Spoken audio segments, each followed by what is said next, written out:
Hello साथियों, कैसे हैं आप सभी लोग। नमस्कार, welcome back to open study. एक बार फिर से आप सभी लोगों का स्वागत है।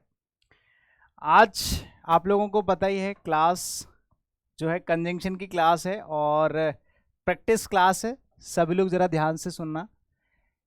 कुछ क्वेश्चंस मैं आप लोगों को डिस्कस कराने वाला हूँ। सभी को भाई नमस्कार, good evening, good afternoon, good morning, सब कुछ। देखो, कंजंक्शन के कुछ कम क्वेश्चन है, कुछ मैं आप लोगों को मतलब करा चुका हूँ खुद। इस वाली क्लास में जो है लगभग 20 क्वेश्चंस मैं आपको डिस्कस कराऊंगा। और इस क्लास की एक खास पहचान होगी। इस क्लास की जो खास पहचान होगी वो ये होगी कि एक तो ये बहुत जल्दी क्लास हो रही है, ठीक है, और दूसरी क्लास मतलब मॉर्निंग में हो रही है। और दूसरी चीज़ कि इसके अंदर जितने भी क्वेश्चन मैं डिस्कस कराऊंगा वो सारे के सारे क्वेश्चंस होंगे आप लोगों के कैसे, एकदम प्रैक्टिस क्वेश्चन होंगे और उनको मैं एक्सप्लेन भी कराऊंगा बढ़िया से। ठीक है, सभी को गुड मॉर्निंग। देखो जरा, शुरू करेंगे क्लास सीधे बिना टाइम वेस्ट किए।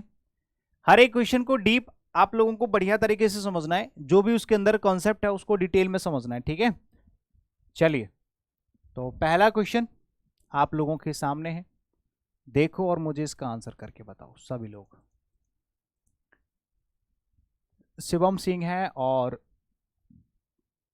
दिव्या रंजन, क्या नाम है आपका, चंद्र कुमार, देवकी नंदन। देखो, सीधे सीधे क्वेश्चन डिस्कस करेंगे, ठीक है ना। सबसे पहले हम लोग देखेंगे यहां पर, जैसे स्टार्टिंग में लिखा हुआ है as he is a perfectionist so he always insist on regular practice. इस सेंटेंस में आपको कहां पर गलती नजर आ रही है आप मुझे बता दो। ग्रामेटिकल गलती भी ढूंढनी है और गलती जो होगी वो सिर्फ कंजंक्शन टॉपिक की होगी। ठीक है, मैंने आप लोगों को सिखाया था, बस आपको रिवाइज करने की जरूरत है। मैंने आपको अगर सिखाया और आपको याद है तो अच्छी बात है, नहीं याद है तो मैं आपको समझा देता हूं कि अगर कोई सेंटेंस है एज से शुरू हो रहा है या एज सून एज से शुरू हो रहा है, एज सून एज या सिंस या बिकॉज, ठीक है, ये चार ऐसे कंजंक्शंस होते हैं। अगर इन कंजंक्शन से कोई सेंटेंस स्टार्ट हो रहा है तो आगे उस सेंटेंस को एक और सेंटेंस से कनेक्ट करने के लिए आपको कोई दूसरा कंजंक्शन लगाने की जरूरत नहीं पड़ेगी। ठीक है, इनके साथ नो कंजंक्शन आपको यूज करना है, यानी कि कोई कंजंक्शन एक्स्ट्रा यूज नहीं करना है। जब स्टार्टिंग में एज आ गया, इसमें से एक कंजंक्शन आ गया, तो यहां पर ये वाला सेंटेंस हो गया, उसको जोड़ने के लिए ही कॉमा ही काफी है, आपको अलग से एक और कंजंक्शन लगाने की जरूरत नहीं है। तो कौन से वाले पार्ट में, ए वाला पार्ट ये हो गया, सॉरी ए वाला पार्ट ये हो गया, बी वाला पार्ट ये हो गया, सी वाला पार्ट ये हो गया। तो सी वाले पार्ट में गलती हो जाएगी। कौन से वाले पार्ट में गलती हो जाएगी, सी वाले पार्ट में। गलती क्या है ये भी पता चल गई, क्यों है, क्या कॉन्सेप्ट है ये भी पता चल गया। ये कॉन्सेप्ट है, ये क्वेश्चन है, बात खत्म। ठीक है भाई, तो पहला सवाल आपका क्लियर। आगे बढ़ते हैं अगले सवाल की तरफ। एक और सवाल देखेंगे, सारे के सारे क्वेश्चन आपके कंजंक्शन टॉपिक के कॉन्सेप्चुअल क्वेश्चंस होंगे। ठीक है, गुड मॉर्निंग सभी को, गुड मॉर्निंग। बताइए सरकार, सेकंड वाले क्वेश्चन का आंसर करो सभी लोग। Although these rooms are in need of repair, but the owner does not take any notice of their condition.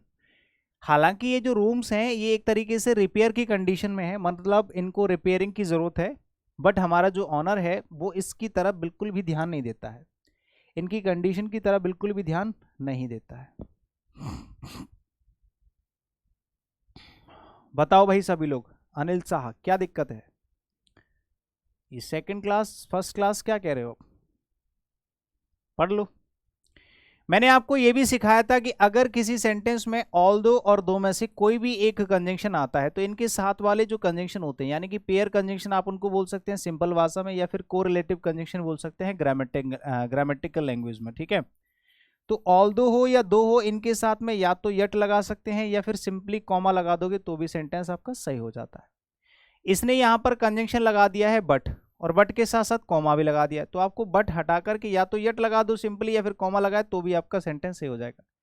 क्या हो जाएगा, यहां से आपको बट हटा देना है। ठीक है, बट हटा देना है, कॉमा लगा हुआ है, या फिर कॉमा नहीं है, आप इसमें स्लैश लगा ही रहो, तो यहाँ पर आप लोग क्या लगा सकते हैं, यट लगा सकते हैं।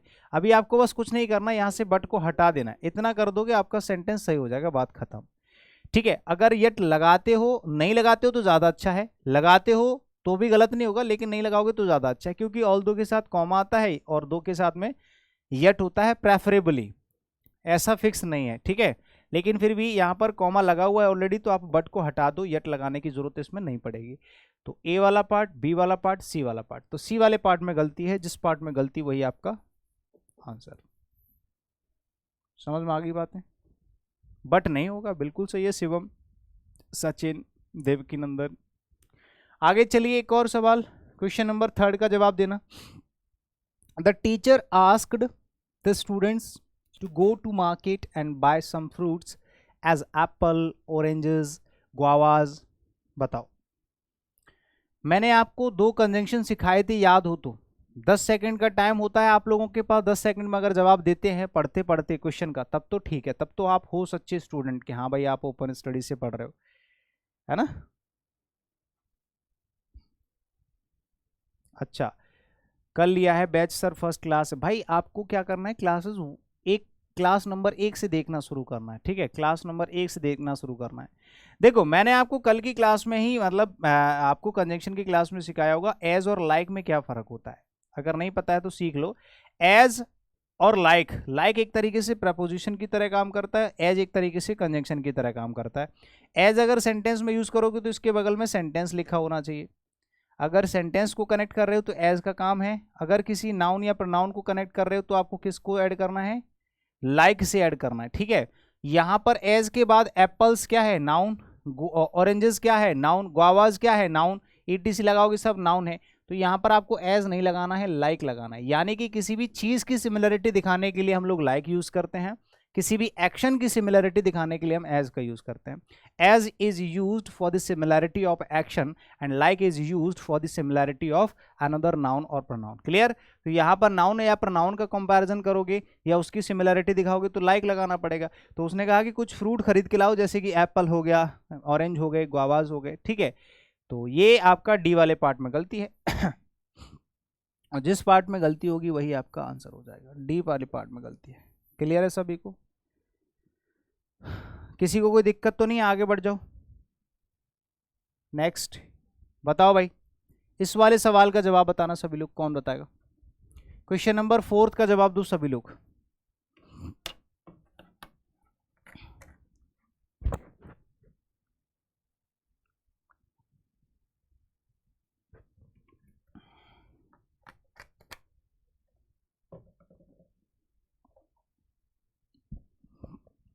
देखिए, ही सजेस्टेड टू मी, पहली बात तो सजेस्ट के साथ टू आता है, इतना ध्यान रखना, कुछ लोग सजेस्ट के साथ टू हटा देते।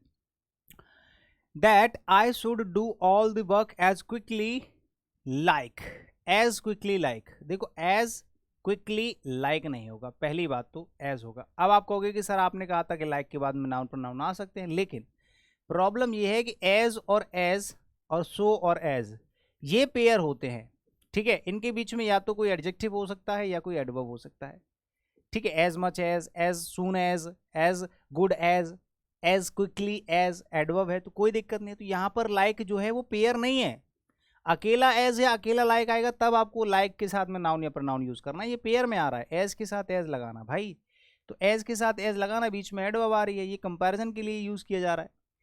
तो he suggested to me that I should do all the work as quickly as him, ठीक है। तो एज क्विकली एज करना है आपको। ऑप्शन नंबर डी आपका फिर से गलत हो गया और डी वाले पार्ट में गलती हो जाएगी, आंसर आपका डी। क्लियर है भाई? मजा आ रहा है? सुरजीत सिंह, देवकीनंदन, अनिल, शिवम। आगे चलो next. He was so clever that everybody's, he was so clever that everybody's attempt to misguide him proved to be futile and no error। क्या लगता है इसमें कोई गलती लग रही है आप लोगों को? क्योंकि मुझे कोई गलती नहीं लग रही। देखो यहां पर जो सो लगा हुआ है, he is so clever, he is so clever, so के साथ कंजंक्शन दैट लगा रखा है, ये दोनों का पेयर होता है, तो कंजंक्शन इसमें गलती है ही नहीं है। He was so clever that, वो इतना क्लेवर है कि everybody is attempt to misguide, हर कोई व्यक्ति उसको मिसगाइड अटेम्प्ट करता है, ठीक है। प्रूव टू बी फ्यूटाइल, तो इसमें सो के साथ दैट लगा हुआ है जो लगा होना चाहिए एक्चुअली, तो इसमें कोई गलती है ही नहीं है। इसका जो करेक्ट आंसर हो जाएगा नो एरर। जरूरी नहीं है कि एरर वाला क्वेश्चन है तो उसमें गलती होगी ही होगी, है ना।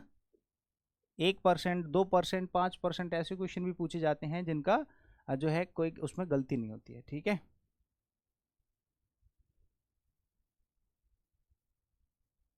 विकास, मैं आज ही बैच लिया हूँ, क्या करें। एमटीएस के एग्जाम में शुरू से पढ़ाई करो। अभी फिलहाल तो एमटीएस के लिए देखो मैं कुछ नहीं कह सकता आपको, क्योंकि एमटीएस में कितने दिन बचे हैं, 10-15 दिन। अब 10-15 दिन में थोड़ा ना आप वो कर लोगे सब कुछ, तो मैं आपको उल्टा सीधा कुछ भी नहीं बोल दूंगा। हवाई बातें मेरे से होती नहीं है, ठीक है। आप बस ये है कि जितना हो सके उतना पढ़ लो, ठीक है। प्रैक्टिस क्लासेस ले लो यूट्यूब से डेली, तो उनसे काम चलेगा।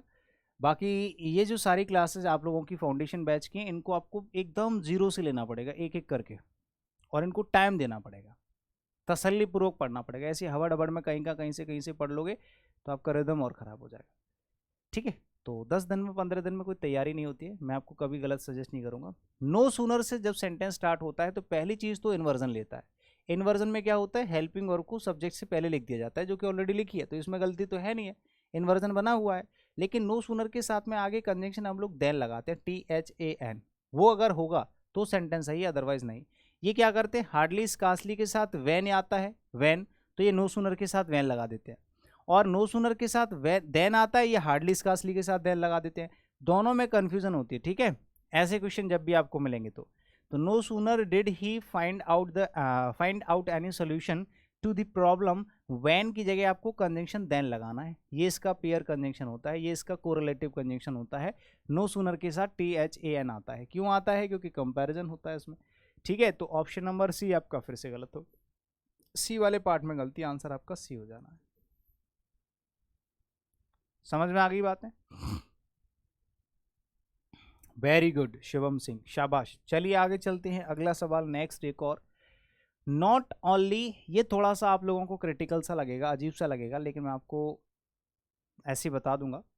Not only has he built a hospital, देखो शुरुआत में ही नॉट ओनली आ गया है, तो यहां पर भी इन्वर्जन बना दिया उन्होंने, हैज़ ही बिल्ट, कोई दिक्कत नहीं है। न केवल उन्होंने बनवाया एक हॉस्पिटल फॉर द पुअर, यानी कि गरीबों के लिए, बट, लेकिन साथ के साथ ही हैज़ ऑल्सो बिल्ट। तो कुछ लोग यहां पर अपना दिमाग लगाना शुरू कर देते हैं, कुछ लोग तो यहीं पर लगाना शुरू कर देते हैं, तब भी यहाँ पर चल जाता है उनको, ठीक है भाई, इन्वर्जन जैसा समझ में आता है उनको। लेकिन बट के साथ में सर ने कहा था कि नॉट ओनली के साथ बट ऑल्सो आता है, इसने ऑल्सो यहाँ पर लगा दिया, यहाँ पर लगना चाहिए, लेकिन नहीं, ये एक्शन के साथ लगता है, क्योंकि यहाँ पर भी एक्शन के साथ ही लगा हुआ है। देखो ये वर्ब है, ये एक्शन हो गया, सब्जेक्ट के बाद मेन वर्ब आ रही है, वो उसकी मजबूरी है, लेकिन असल में इसके बगल में वर्ब है, तो ऑल्सो के बगल में वर्ब है, कोई दिक्कत नहीं है, क्योंकि एक्शन को एम्फेसाइज करने के लिए ऑल्सो का यूज किया जाता है कि हाँ ये भी उन्होंने किया है, इसके साथ साथ ये भी किया है। तो but he has also built N orphanage for orphans, यानी कि अनाथों के लिए अनाथालय और गरीबों के लिए हॉस्पिटल बनवाया, ठीक है। तो इस सेंटेंस में आप अगर देखोगे तो कोई गलती नहीं है, नो एरर है, और ये नो एरर भी इसीलिए टिक किया गया। ये एक्चुअल क्वेश्चन है SSC CGL का, SSC CGL का एक्चुअल क्वेश्चन है ये, ऐसा क्वेश्चन पूछा गया, ठीक है। इसमें कंफ्यूजन बड़ी होती है, तो आपको कंफ्यूज करने के लिए स्ट्रक्चर जो है चेंज कर दिया गया है, बाकी इसमें है कुछ नहीं। आगे बढ़ेंगे। द रोबर्स हैड, रोबर्स मतलब लुटेरे, had hardly put the ornaments in his bag then the housewife woke up. बड़ी मुश्किल से तो रोबर्स ने जो है वो सारे के सारे आभूषण बैग में रखे, तुरंत हाउसवाइफ जो है वो जाग गई। तो मैंने अभी अभी आपको सिखाया था कि नो सूनर के साथ कंजंक्शन देन आता है और हार्डली स्कार्सली के साथ वैन या बिफोर आता है। ये लोग उल्टा कर देते हैं, नो सूनर के साथ वैन लगा देते हैं, हार्डली स्कार्सली के साथ वैन लगा देते हैं। यही गलती आपको पकड़नी है, यहाँ पर वैन लगाना है। अगर आपको नहीं पता है तो मैं यहाँ पर लिखा देता हूँ, ठीक है। हार्डली और स्कार्सली के साथ कंजंक्शन क्या आता है भैया, ये कंजंक्शन होते हैं कोरिलेटिव कंजंक्शन। अगर सेंटेंस में हार्डली या स्कार्सली वर्ड है तो इनके साथ कंजंक्शन या तो वैन लगाओगे या बिफोर लगाओगे, ठीक है। और अगर नो सूनर है, अगर नो सूनर है तो THAN, वो भी THEN मत लगा देना, इसकी भी गलती आती है। तो सी वाले पार्ट में गलती, आंसर आपका क्या होना चाहिए, आंसर आपका क्या होना चाहिए भैया, सी होना चाहिए। क्लियर है सभी को। आगे चलो नेक्स्ट, फटाफट फटाफट बढ़ते चलो। टॉप 20 क्वेश्चन से डिस्कस करेंगे मजेदार तरीके से, कम टाइम में ज्यादा क्वेश्चंस, ठीक है भाई, कम टाइम में ज्यादा क्वेश्चंस। देखो फिर से स्कार्सली आ गया, स्कार्सली हैड। हाँ, इनके साथ एक और चीज यूज करनी होती है कि अगर कोई सेंटेंस है हार्डली से या स्कार्सली से या नो सूनर से स्टार्ट होता है तो वो इन्वर्जन लेता है, ध्यान रखना। इन्वर्जन लेता है यानी कि हेल्पिंग वर्ब को सब्जेक्ट से पहले लिखना होता है। तो यहाँ पर देखो इन्वर्जन बना हुआ है, स्कार्सली से शुरू हो रहा है, हैड ही यानी कि हैड हेल्पिंग वर्ब है, ही सब्जेक्ट है तो पहले लिख दिया, कोई दिक्कत नहीं है। A few steps that that that. अब देखो दैट कंजंक्शन लगा दिया इन्होंने। हाँ, scarcely had he gone a few steps that he was told by someone that his mother was no more। अब बताओ इसमें क्या गलती है, क्योंकि दो जगह दैट है भाई। अगर आप लोग दिमाग लगाना चाहते भी हैं ना तो भी आपका दिमाग ना काम करे, क्योंकि प्रॉब्लम क्या है, कंजंक्शन कहाँ है ये भी सोचना है मेरे भाई। कभी कभी हम लोग तुरंत देखते ही दैट को जो है टारगेट कर लेते हैं, लेकिन असल में ये जो दैट है वो की वाला दैट है, ठीक है, यानी कि ये स्टेटमेंट को बताने वाला दैट है, और यहां पर ये जो दैट है वो इसका पेयर कंजंक्शन है।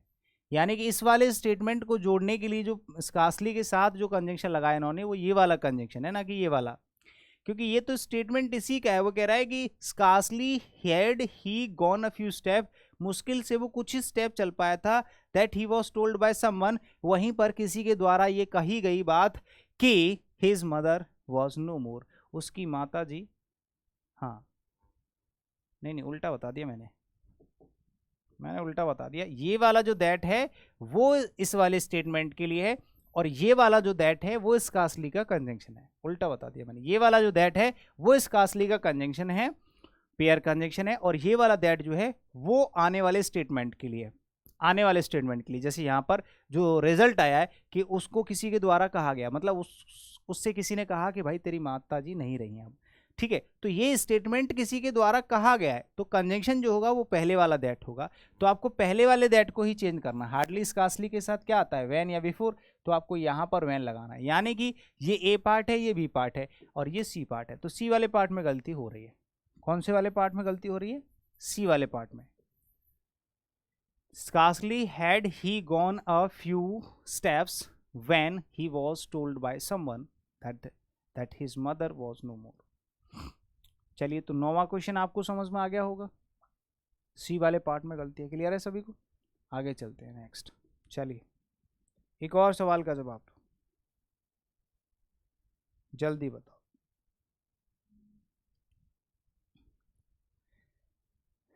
देखो फिर से स्कार्सली वाला क्वेश्चन आ गया।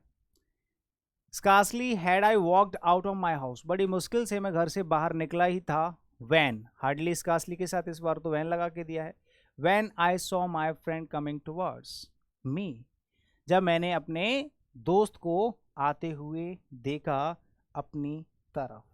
बताओ भाई, हार्डली स्कार्सली से सेंटेंस शुरू हो रहा है, और शुरू हो रहा है तो उसने इन्वर्जन भी बना दिया, और साथ के साथ उसने सही कंजंक्शन भी लगा दिया। कोई दिक्कत नहीं भैया, नो एरर सेंटेंस में, और कहीं पर कोई गलती है नहीं है, नो एरर। आंसर आप लगाओगे ई, जिस पार्ट में गलती वही आपका गलत आंसर। सही है? बात समझ में आ रही है मेरी या नहीं? वॉइस वगैरह आ रही है, आप मेरी पहुंच रही है आप तक या नहीं? चलिए आगे चलते हैं, एक और सवाल बताओ नेक्स्ट। बहुत छोटे छोटे सवाल है यार, बहुत छोटे छोटे क्वेश्चन है। मिस्टर सैन टोल्ड, अरे यार ये हटता क्यों नहीं है, इसका इंतजाम करता हूं।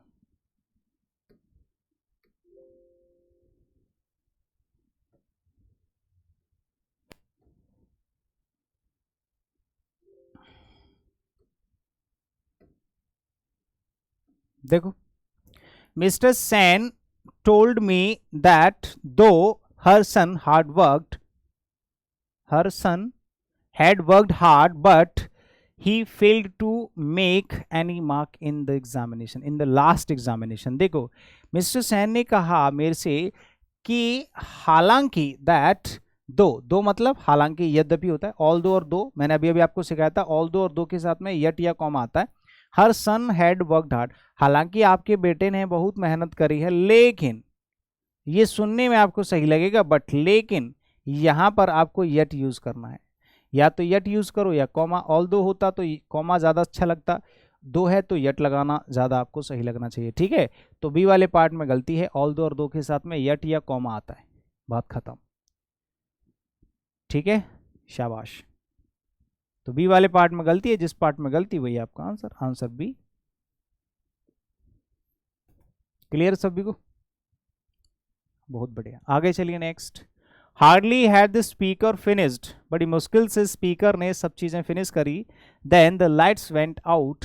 देखो हार्डली के साथ कितने सारे क्वेश्चन हार्डली और स्कार्सली से ही बन रहे हैं। देखो हार्डली के साथ उसने यहाँ पर देन लगा दिया, यहाँ पर कुछ न कुछ वो आपको ऊट पटांग लगा के भेजेगा ही। आपको सिंपली हार्डली और स्कार्सली के साथ वैन या बिफोर में से कुछ भी लगाना। आप जरूरी नहीं है कि मैं हर बार वैन लगा रहा हूं तो आप भी वैन ही लगाओ, हो सकता है बिफोर आ जाए आपके क्वेश्चन में, तो आपको जो अच्छा लगे। यहाँ पर अभी फिलहाल बस गलती आप लोगों को ढूंढनी है कि जिस पार्ट में गलती है वही आपका आंसर। बी वाले पार्ट में गलती, बी वाला आपका आंसर करेक्ट। छोटे छोटे क्वेश्चन है, छोटी सी वीडियो, छोटी सी क्लास है, बहुत जल्दी खत्म हो जाएगा। अभी 2 मिनट में सारे के सारे क्वेश्चन निपटा देते। देखो doctor Sinha was not only sympathetic to the rich patients but also to the poor ones. वो एक सिंपैथेटिक पर्सन है डॉक्टर सिन्हा, और वो ना केवल सिर्फ रिच लोगों के लिए ही है, वो गरीब लोगों के लिए भी। मुझे कुछ शो नहीं हो रहा है, क्यों नहीं शो हो रहा है, क्या दिक्कत हो रही है? रिफ्रेश कर लो, अगर शो नहीं हो रहा तो रिफ्रेश कर लो। Doctor Sinha was not only, देखो नॉट ओनली के साथ बट ऑल्सो आता है, ये तो आपको पता है, लेकिन बट ऑल्सो के साथ में क्या लिखा हुआ है? To the poor ones. तो यहां पर नॉट ओनली भी तो होना चाहिए, to the rich ones, to the rich patients. बात समझ में आ गई? तो यहां पर नॉट ओनली को हटा करके इधर लगाना है, क्या लगाना है भैया? नॉट ओनली यहां पर लगाना है। ये सेंटेंस होगा doctor Sinha was sympathetic not only to the rich patients but also to the poor ones. ठीक है, अब आप कहोगे कि सर यहां से हटा के यहां लगाना है, तो गलती कौन से वाले पार्ट में होगी, यहां पर या यहां पर? तो मैंने आपको सिखाया था कि जिस पार्ट में ये लगे होते हैं, जैसे नॉट ओनली, बाद वाले को देख करके पहले वाले को चेंज किया जाता है। ठीक है, आइदर और, neither nor, not only but also के साथ सेम पार्ट्स ऑफ स्पीच होना चाहिए। सेम पार्ट्स ऑफ स्पीच मतलब यहाँ पर टू दी पुअर है तो इधर भी टू दी रिच के बगल में नॉट ओनली होना चाहिए। तो यहाँ से नॉट ओनली को हटा के यहाँ लगाएंगे, तो इसका मतलब है कि ये जो नॉट ओनली जहाँ पर लगा हुआ है वही पार्ट गलत है, तो यानी कि ए वाला पार्ट गलत है। ए वाला पार्ट, ये ए वाला पार्ट है, ठीक है, यहाँ बी लिख गया है गलती से, तो ए वाला पार्ट गलत है, यही इसका करेक्ट आंसर होगा। ठीक है, आगे चलो next. He has lots of money, उसके पास बहुत पैसा। ऐसा तो मैंने एग्जाम्पल भी करा था, अगर आपको याद हो तो। जवाब दो इसका, कौन देगा? सुजीत पत्रा, अभिषेक, अहमद अली, जवाब देते चलो भाई सब लोग।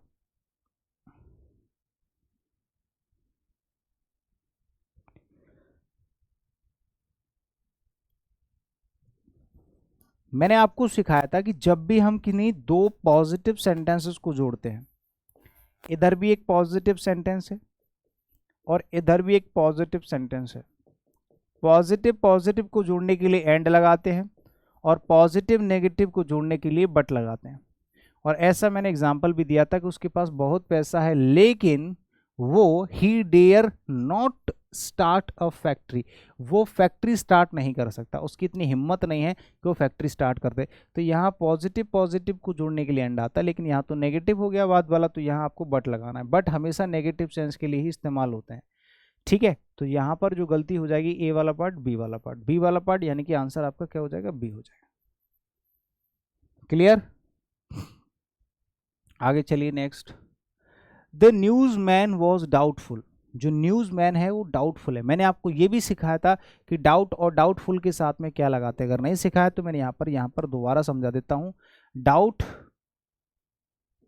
अगर किसी सेंटेंस में आपको डाउट वर्ड मिलता है या डाउटफुल वर्ड मिलता है, इनके साथ में कंजंक्शन क्या लगाते हैं? इसके साथ या तो आप लगाओगे इफ या वेदर में से कुछ भी, दोनों में से चॉइस होती है 99%।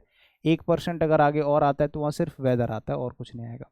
दूसरी कंडीशन होती है दैट, लेकिन दोनों की कंडीशन अलग अलग होती है। अगर सेंटेंस आपका अफर्मेटिव है तब तो आप लगाओगे इफ और वेदर, और अगर नेगेटिव है तो आप लोग क्या लगाओगे? दैट। तो जरा चेक कर लो, the news man was doubtful that, यहाँ पर इसने डाउटफुल के साथ दैट लगा दिया, तो क्या ये सेंटेंस नेगेटिव है? The man who had been run over by some vehicles had lain there for more than one day, कहीं पर भी नॉट नहीं मिला, ना ही कोई सिंगल नेगेटिव वर्ड मिला, तो यहाँ पर दैट क्यों लगा दिया? यहाँ पर या तो इफ लगाओ या वेदर लगाओ। इफ़ लगाओ या वेदर लगाओ, दोनों में से एक चॉइस है, कुछ भी लगा सकते हैं। लेकिन अगर कहीं पर आगे और होता तो वहाँ सिर्फ वेदर लगाते, फिर इफ़ भी नहीं लगाते। ठीक है, तो कौन से वाले पार्ट में गलती है? बी वाले पार्ट में। आंसर क्या हो जाएगा आपका? बी हो जाएगा। आंसर क्या हो जाएगा? बी आपका बी हो जाएगा। समझ में आ गई बात है?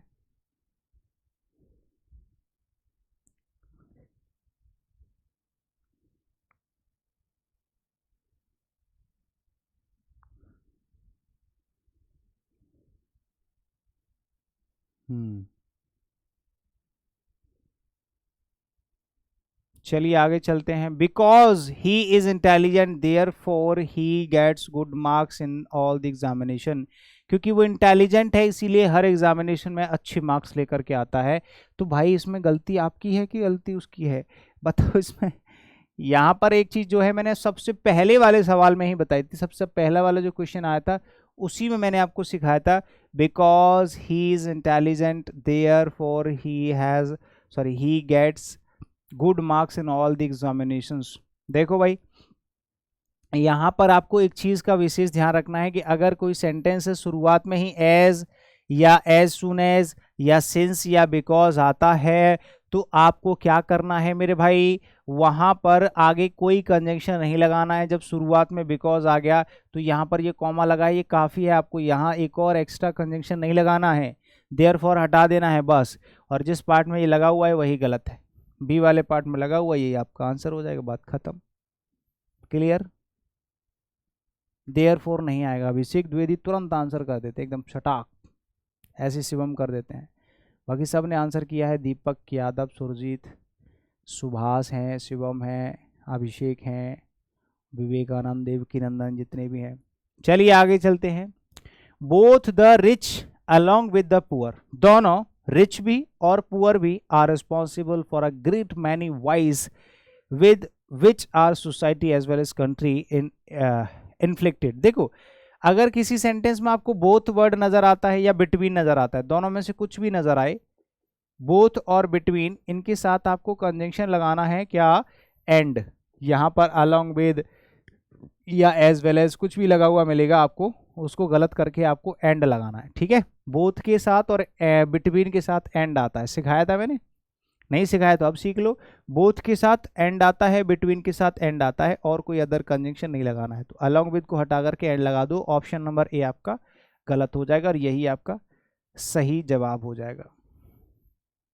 ठीक है भैया, अगला सवाल कौन बताएगा? नेक्स्ट क्वेश्चन नंबर 18 का जवाब दो। His offence was such as he was bound to suffer and ultimately meet his down. उसका जो ऑफेंस है वो एक तरीके से ऐसा है जैसे उसको एक तरीके से गिल्टी पाया गया हो। ठीक है, तो जवाब दीजिएगा कि क्वेश्चन नंबर 18 में कहाँ पर आपको गलती नजर आ भी रही है या नहीं। ध्यान रखना है हमेशा, जरूरी नहीं है कि सवाल हमेशा गलत हो, और गलत हो भी सकता है, कोई बड़ी चीज नहीं है। बताओ, गलती भी हो सकती है, गलती नहीं भी हो सकती है। हाँ देखो, मैंने आपको सिखाया था कि सेम और सच के साथ में दैट भी आता है और एज भी आता है। यहाँ पर अभी सच वाला क्वेश्चन है तो सच वाला समझ लो। सच के साथ में दैट भी आता है और एज भी आता है। एज कब आता है भैया? इसके साथ में एज तब आएगा जब यहाँ पर 2 + V1 यानी कि इन्फिनिटिव होता है। और दैट कब आता है? जब पूरा सेंटेंस होता है। सेंटेंस मतलब कि इसमें वर्ब भी होगी। क्या होगी भैया? वर्ब भी होगी। तो यहाँ पर जरा चेक करोगे कि एज लगा हुआ है। एज कब लगाते हैं? जब यहाँ पर 2 + V1 होता सच के साथ। लेकिन यहाँ तो पूरा सेंटेंस लिखा है तो आपको क्या करना है? एज हटा के दैट लगाना है। जो चीज़ मैंने सिखाई अगर वो अप्लाई नहीं हो रही हो तो बताओ। हो रही है ना? तो बी वाले पार्ट में गलती, आंसर सही। ऐसे ही आप सेम के साथ कर सकते थे। सेम के साथ में भी यही कंडीशन होती है लेकिन थोड़ी सी डिफरेंट। दैट तब लगाते हैं जब सेंटेंस होता है, लेकिन एज कब लगाते हैं? जब नाउन या प्रोनाउन होता है। तो लगभग लगभग बात सेम ही है। तो बी वाले पार्ट में गलती है, तो इस वाले क्वेश्चन में आंसर जो हो जाएगा आपका बी हो जाएगा।